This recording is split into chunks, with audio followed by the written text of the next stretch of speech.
330% gains for XRP? Are you kidding me? Let's talk crypto New York style. All right, first up, we've got some wild predictions making waves. Standard Chartered, a seriously big bank, has analysts forecasting a massive 330% surge for XRP. Yeah, you heard that right.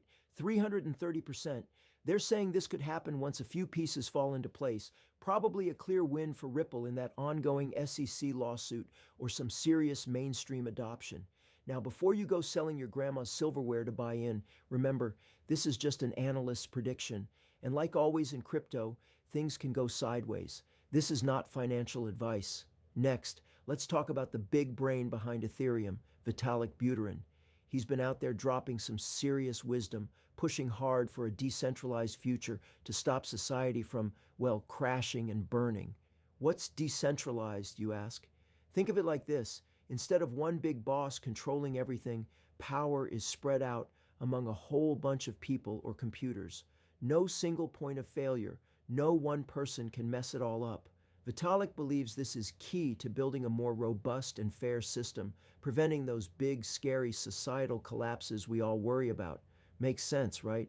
You don't put all your eggs in one basket. And speaking of Ethereum, get this. The network just absolutely smashed its own record.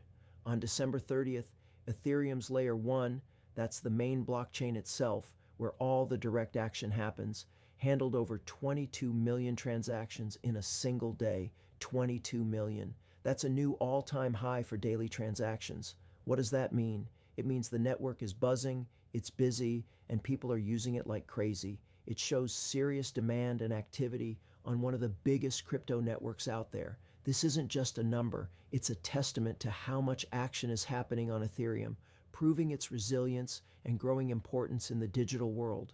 Drop your thoughts in the comments. And if you enjoyed the video, give it a thumbs up. Don't forget to subscribe and hit the bell icon. Thanks for watching. See you next time.